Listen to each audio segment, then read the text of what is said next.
اللہ کے رسول صلی اللہ علیہ وسلم کے محبوب ہیں، پسندیدہ ہیں، اللہ کے برگزیدہ ہیں، امت پر حجیت ہیں۔ جس طرح قرآن مجید کی ایک ایک آیت امت کے لیے راہ راست اور ہدایت کا سبب ہے، اسی طرح اہل بیت اطہار کا وجود اور ان کی ناموس پوری امت کے لیے ہدایت اور نور کا مرکز ہے۔ لیکن یہ بات یاد رکھنے کی ہے کہ غدیر خم کے دن ہی مولا علی کو تاج ولایت یا تاج امامت حاصل نہیں ہوا، یا اس امت مسلمہ کی سرداری حاصل نہیں ہوئی۔ یہ گھرانہ تو ازل سے ابد تک سردار ہے، ابتدائے دنیا سے تا دم محشر نزول مہدی تک یہ گھرانہ تو سردار ہے۔ قیامت بپا ہونے کے بعد بھی جنت میں یہ گھرانہ تو سردار ہے، تو اس کی سرداری تو بلا شک و ریب اس من کنت مولا کے قول سے پہلے سے ثابت ہے، مگر چونکہ اصحاب کو جمع کر کے ظاہری طور پر بھی یہ سمجھانا ضروری تھا کہ دیکھو کوئی کسی قسم کی غفلت میں نہ رہے، میرے درمیان میرے بعد جو دو ہدایت کے مرکز ہیں وہ قرآن ہیں اور میری اہل بیت ہیں۔ ہم یہاں یہ کہنا چاہتے ہیں آخر میں آپ لوگوں سے کہ آپ جو قول کرتے ہیں اپنے مسلک اور اپنے شرائط اور اصول اور اپنے مجتہدین اور ائمہ کے اتباع میں اس کی تعویل کرتے ہیں مولا کی، وہ بلا شبہ آپ کریں، ہم آپ سے اختلاف رکھتے ہیں اور اختلاف رکھنے کا حق ہے۔ ہم اس کو خلافت ظاہری پر چسپا نہیں کرتے، اسے خلافت باطنی پر چسپا کرتے، اور یہی اہل سنت و جماعت سے ہمارا اس میں تضاد ہے کہ صرف محبوب و ناصر تک ہی نہ رکھو اس بات کو، بلکہ اس کے اندر خلافت باطنی اور جو امامت کبریٰ اور ولایت مطلقہ ہے اس کی پہ قول کیا کرو۔ اسی طرح ہم اسنا شریف سے آخری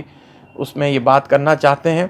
کہ آپ جو قول کرتے ہیں کریں، لیکن اس سے تنقیص کا پہلو نہ نکالیں اصحاب خلفائے ثلاثہ کا، جن کی خلافت علی منہج نبوت چلی ہے، ان کی تنقیص کا یا بیعت ثقیفہ کے تنقیص کا اس طرح کی باتیں کر کے کہ یہ غدیر کا مقام تھا اور اس میں ڈکلیریشن ہو گیا تو یہ سب چیزیں جو مولا کائنات کے ساتھ غداری ہوئی یہ ہوئی، یہ سب باتیں نہ کریں، یہ امت کے خیر خواہی کے لیے نہ، یہ اچھی باتیں نہیں ہیں، یہ اتحاد کے لیے بہت مضر ثابت ہوتی ہے۔ ہم اصحاب ثلاثہ خلفائے راشدین جناب ابو بکر، جناب عمر، جناب عثمان، جناب علی رضوان اللہ تعالی علیہم اجمعین اور جناب امام حسن مجتبی رضی اللہ تعالی عنہ وارضا عنہ وعلیہم الصلاۃ والسلام، ان کو ہم خلیفہ راشد مانتے ہیں، ان کے دور کو خلافت راشدہ علی منہج نبوت مانتے ہیں، اس کے بعد ہم دانتوں سے کاٹنے والی جبر و تشدد کی بادشاہت مانتے ہیں۔ اس لحاظ سے آپ حدیث غدیر میں جو مولا کا لفظ ہے اس کے اندر آپ تنقیص کا پہلو نہ نکالیں اصحاب کے۔ اعوذ باللہ من الشیطان الرجیم، بسم اللہ الرحمن الرحیم، نحمدہ ونصلی ونسلم علی رسولہ الکریم، اما بعد،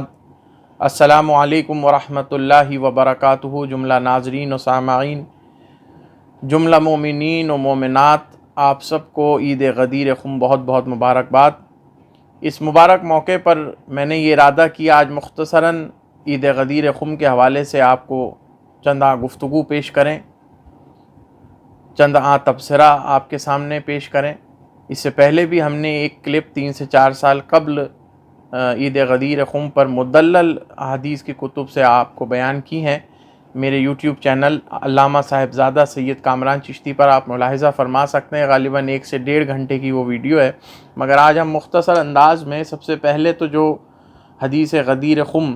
میں مختلف انداز میں جو متن آئے ہیں ان کو آپ کے سامنے پیش کریں گے اور اس کی تفسیر و تشریح کریں گے، اور اس کے بعد جو ہے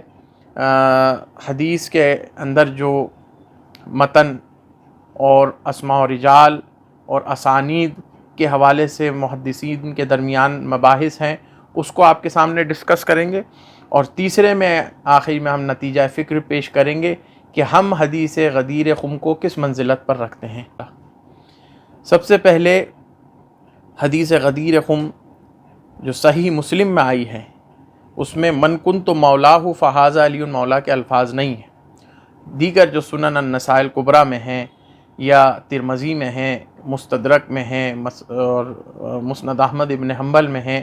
تو ان سب میں اور دیگر کتب احادیث بے شمار ہیں، ان میں جو حدیث آئی ہے وہ پہلے ٹکڑے کے ساتھ جو کہ ابھی میں آپ کو بیان کروں گا، کتاب اللہ اور اطرتی، یعنی حدیث ثقلین کے ساتھ من کنت مولاہ فہذا علی مولا کے الفاظ بھی اسی میں شامل ہیں۔ دراصل یہ ایک عجیب سی بات ہے کہ اس میں افراط و تفریط ہر دو مکاتب فکر کی طرف سے ہوتی ہے، چاہے وہ اہل سنت و جماعت ہوں یا اہل تشیع حضرات اثناعشری ہوں، اور یہ دونوں کی طرف سے افراط و تفریط صرف اسی بنیاد پر ہے، یا تو کم علمی کی بنیاد ہے یا پھر تعصب و عناد، کم علمی، جہل، جہالت، یا پھر تعصب و عناد اور بغض اہل بیت۔ اب جو پہلی جو حدیث ثقلین جو اسی کے ساتھ حجۃ الوداع کے بعد میں جو حدیث غدیر خم، جب آپ اعلان کرتے ہیں مولا کائنات کی ولایت کا اور امامت کبریٰ کا، جب آپ کا ہاتھ پکڑ کے آپ من کنت مولاہ فہذا علی مولا کا ارشاد فرماتے ہیں اصحاب کے درمیان، اس سے پہلے آپ پورا جو آپ کا سرمن ہے، جو حدیث ہے، جو پورا ارشاد ہے، اس کو نہ اہل سنت و جماعت صحیح سے پیش کرتی ہے مکمل حدیث کو، اور نہ مکمل حدیث جو ہے وہ اہل تشیع حضرات پیش کرتے ہیں۔ مکمل حدیث یہاں سے شروع ہوتی ہے، مختلف متن کے اندر جو ہے روایات مختلف ہیں، لیکن کم و بیش کہیں نہ کہیں ایک ہو جاتی ہیں آگے جا کر کے۔ صحیح مسلم میں اس طرح آیا ہے کہ انہیں ارشاد فرمایا انا تاریکن فیکم الثقلین اولہما کتاب اللہ فیہ الہدی والنور فخذوا بکتاب اللہ واستمسکوا بہ ثم قال واہل بیتی اذکرکم اللہ فی اہل بیتی اذکرکم اللہ فی اہل بیتی اذکرکم اللہ فی اہل بیتی 3 مرات۔ اس کے بعد دوسری طرق سے جب آئی ہے حدیث اور اس میں اختلاف متن ہوا ہے تو اس طرح سے آئی ہے، جس میں پھر من کنت مولاہ فہذا علی مولا کا ٹکڑا بھی جو ہے اس کے اندر ضم ہو گیا ہے۔ انی قد ترکت فیکم الثقلین احدہما اکبر من الآخر، یہ دوسرا ٹکڑا ہے حدیث کے دوسرے سند سے، دوسری روایت سے آیا ہے، دوسرے طرق سے آیا ہے۔ کتاب اللہ تعالی و اطرتی فانظروا کیف تخلفون فیہما فانہما لن یتفرقا حتی ترید علی الحوض ثم قال ان اللہ عز وجل مولاي وانا مولاي كل مؤمن ثم اخذ بيدي علی فقال من كنت مولاه فهذا علی مولا اللہم والی من والاه وعادی من عاداه۔ پھر اسی طرح دیگر اسانی سے اور طرق سے حدیث مبارکہ میں صحابی رسول بھی بدل جاتے ہیں جو راوی اصل ہیں، اور روایات میں بھی تغیر ہو جاتا ہے۔ حضرت بریدہ انصاری جن سے ایک معاملہ یمن کے اندر مولا کائنات کا ہوا تھا، اور پھر انہوں نے آ کے حضور مولا کائنات کی شکایت حضور نبی کریم صلی اللہ علیہ وسلم سے کی تھی، جس پر آپ کا چہرہ غضبناک ہوا، اور آپ نے حضرت بریدہ انصاری سے ایک معاملہ، وہ پورا تاریخی معاملہ ہے، وہ تاریخ میں مثبت ہے، کتب احادیث میں بھی مثبت ہے، وہ آپ ملاحظہ فرما سکتے ہیں۔ تو حضرت بریدہ انصاری کی شکوے پر، شکایت پر حضرت نبی کریم صلی اللہ علیہ وسلم غضبناک ہوئے، آپ نے فرمایا الست اولی بالمؤمنین من انفسہم، اے بریدہ کہ میں لوگوں کی، مومنین کی جانوں سے قریب تر نہیں، کیا میں مومنین کی جانوں سے زیادہ محبوب نہیں ان کے لیے، مومنین کے لیے؟ فقال بلا یا رسول اللہ صلی اللہ علیہ وسلم، حضرت بریدہ انصاری اور دیگر اصحاب نے کہا یا رسول اللہ بے شک آپ صحیح فرماتے ہیں۔ تو اس پر آپ نے فرمایا من کنت مولاہ فہذا علی مولا اللہم والی من والاہ وعادی من عاداہ واخذل من خذلہ وانصر من نصرہ۔ اس کے بعد حضرت عمر فاروق، عمر ابن خطاب رضی اللہ تعالیٰ عنہ فرماتے ہیں بخ بخ یا علی ابن ابی طالب اصبحت مولایا و مولا کل مومن و مومنۃ۔ حدیث جو میں نے ابھی آپ کے سامنے رکھی، اس کا ترجمہ یہ ہے کہ پھر حضور نبی کریم صلی اللہ علیہ وسلم نے حضرت علی کا ہاتھ پکڑا، فاخذ بید علی، اور فرمایا جس کا میں مولا علی، اس کے مولا اللہ، اس کی حمایت کر جو علی کی حمایت کرے، اس کی نصرت کر جو علی کی نصرت کرے، اور اسے رسوا کر اور اس کو بدنام کر جو علی کو بدنام کرے، رسوا کرے۔ تو یہ پوری حدیث ہے۔ اس کے بعد حضرت عمر ابن خطاب نے فرمایا مبارک ہو مولا علی سے کہ آج تم میرے بھی مولا ہو اور تمام مومنین کے جانوں کے، مومنات کی جانوں کے مولا ہو۔ اوپر جو حدیث میں نے بیان کی حدیث ثقلین، وہ اس کا مقدم حصہ، یعنی پہلے وہ حصہ ہے حدیث کا، اور پھر بعد میں من کنت مولا فاز علی مولا۔ تو یہاں پہ ایک بات غور طلب یہ ہے کہ حضور نبی کریم صلی اللہ علیہ وسلم کا یہ جو موقع ہے، اس کے کچھ مہینے بعد، 2 مہینے 3 مہینے بعد کی روایتیں ہیں کہ حضور نبی کریم صلی اللہ علیہ وسلم اس دنیا فانی سے رخصت فرماتے ہیں، اور اس سے پہلے کا یہ موقع ہے کہ حجۃ الوداع ہے، غدیر خم ہے، اتمام حجت ہونے جا رہی ہے، دین مکمل ہو چکا ہے۔ الیوم اکملت لکم دینکم واتممت علیکم نعمتی ورضیت لکم الاسلام دینا۔ یہ ساری قرآنی آیتیں نازل ہو رہی ہیں غدیر خم کے موقع پر، اور جو ہے اس کے بعد نبی کریم صلی اللہ علیہ وسلم کا جو خاص ارشاد ہے اس موقع پر، وہ توجہ طلب ہے پوری امت کے لیے، کیونکہ حضور نبی کریم صلی اللہ علیہ وسلم تمام فرائض دینیہ سے فارغ ہونے کے بعد کس طرف توجہ دلا رہے ہیں۔ ویسے آپ نے پوری زندگی اس طرف توجہ دلائی، لیکن اب یہ آخری وقت تو توجہ جس طرف امت کو دلائی جا رہی ہے وہ یہ ہے کہ حقوق اہل بیت، حق قرآن اور حق اہل بیت، اور ان دونوں کا وزن امت کے درمیان ایسا ہے کہ ایک دوسرے سے بڑھ کر ہے۔ قرآن مجید کی جو شرعی حیثیت ہے، جو قرآن مجید کی حجیت امت پر، اسی طرح اہل بیت اطہار کی حجیت امت پر۔ جس طرح طہارت اور عصمت اور پاکیزگی قرآن مجید کی ہے، اسی طرح پاکیزگی، طہارت اور عصمت اہل بیت اطہار کی ہے۔ جس طرح بلا شک و ریب وہ باری تعالیٰ کا کلام ہے، اسی طرح اہل بیت اطہار بلا شک و ریب اللہ کے رسول صلی اللہ علیہ وسلم کے محبوب ہیں، پسندیدہ ہیں، اللہ کے برگزیدہ ہیں، امت پر حجیت ہیں۔ جس طرح قرآن مجید کی ایک ایک آیت امت کے لیے راہ راست اور ہدایت کا سبب ہے، اسی طرح اہل بیت اطہار کا وجود اور ان کی ناموس پوری امت کے لیے ہدایت اور نور کا مرکز ہے۔ آپ یہ اللہ کے رسول صلی اللہ علیہ وسلم آخری وقت میں ارشاد فرما رہا ہے کہ 2 بھاری چیزیں آپ لوگوں کے درمیان میں چھوڑے جا رہا ہوں، اصحاب رسول کو جمع فرما کر۔ اور یہ کتنا عظیم اور خاص موقع ہے، اور یہ اتمام حجت ہونے جا رہی ہے، جس پر آپ نے پھر عامتاً اہل بیت، عمومی طور پہ جملہ اہل بیت کے حقوق گنوا دیے کہ یہ اہل بیت اطہار ہیں میرے، یہ قرآن مجید ہے۔ یہاں تک بھی فرما دیا کہ یہ حوض پر مجھے اس طرح ملیں گے جس طرح میں انہیں دنیا میں چھوڑے جا رہا ہوں، یعنی ان میں کوئی تغیر، کوئی بدل نہیں ہوگا۔ جیسا انہیں میں نے یہاں تعلیم و تربیت کے ساتھ رکھا میری اہل بیت کو، جیسا میں نے انہیں آپ لوگوں کے سامنے پیش کیا، جو میرے سامنے ہیں، وہی قیامت کے روز یہ ایسے پیش ہوں گے۔ جو قرآن مجید میں کوئی تبدیلی، کوئی فرق، کسی قسم کی کوئی آیت میں کوئی تبدیلی نہیں ہو سکتی، کوئی فرق نہیں آ سکتا، اسی طرح میرے اہل بیت میں کوئی فرق نہیں، ان کے چال و چلن میں کوئی فرق نہیں آ سکتا۔ سبحان اللہ،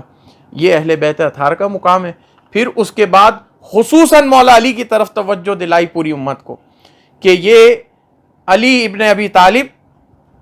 ان کو میں آپ کے درمیان، میرے سامنے ان کی، میرے بعد ان کی یہ حیثیت ہے کہ یہ آپ کے درمیان آپ کے محبوب بھی ہیں، آپ کے ناصر بھی ہیں، دین میں مددگار بھی ہیں، آپ کے پیشوا بھی ہیں، آپ کے سردار بھی ہیں، آپ کے رہبر بھی ہیں، آپ کے رہنما بھی ہیں، اور میرے بعد حقیقی جانشینی، روحانیت والی اور باطنیت والی وہ علی المرتضیٰ کو حاصل ہے۔ تو آپ نے علی مرتضیٰ کا ہاتھ پکڑا اور اس دن تمام مومنین و مومنات کا مولا آپ کو بنا دیا اور سر پہ تاج ولایت سجا دیا۔ لیکن یہ بات یاد رکھنے کی ہے کہ غدیر خم کے دن ہی مولا علی کو تاج ولایت یا تاج امامت حاصل نہیں ہوا، یا اس امت مسلمہ کی سرداری حاصل نہیں ہوئی۔ یہ گھرانہ تو ازل سے ابد تک سردار ہے، ابتدائے دنیا سے تا دم محشر، نزول مہدی تک یہ گھرانہ تو سردار ہے۔ قیامت بپا ہونے کے بعد بھی جنت میں یہ گھرانہ تو سردار ہے۔ تو اس کی سرداری تو بلا شک و ریب اس من کنت مولا کے قول سے پہلے سے ثابت ہے۔ مگر چونکہ اصحاب کو جمع کر کے ظاہری طور پر بھی یہ سمجھانا ضروری تھا کہ دیکھو کوئی کسی قسم کی غفلت میں نہ رہے، میرے درمیان میرے بعد جو دو ہدایت کے مرکز ہیں وہ قرآن ہیں اور میری اہل بیت ہیں، نور ہیں، ہدایت کا مرکز ہیں، اور علی المرتضیٰ تمہارے درمیان پیشوائی رکھتے ہیں، تم انہیں اپنا محبوب و ناصر رکھنا۔ یہ بات ہوئی، اس پر بہت ساری تفسیرات ہو سکتی ہیں، تشریحات ہو سکتی ہیں، مگر وقت کو دیکھتے ہوئے مختصر آپ تک اس حدیث کی تشریح کی ہے۔ پھر اس حدیث کے حوالے سے محدثین نے یہ لکھا ہے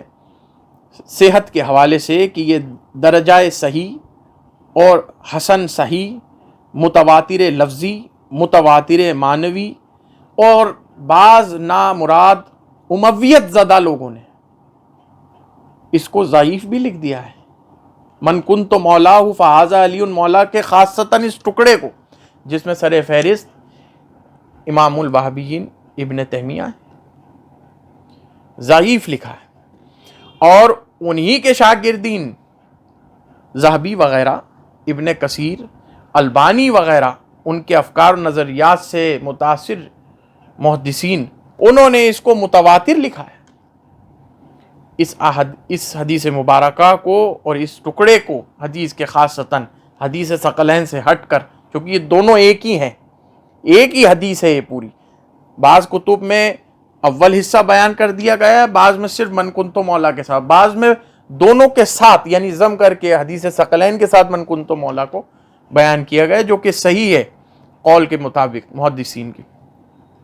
تو انہوں نے متواتر کے درجے پہ بھی رکھا ہے امام ذہبی نے، اور علامہ البانی نے سلسلۃ الصحیحہ میں، اور ابن کثیر وغیرہ نے، اور دیگر حضرات نے۔ اور یہ حدیث روات کے حوالے سے اس کے اندر معیہ و عشرین رجلاً و امراتن،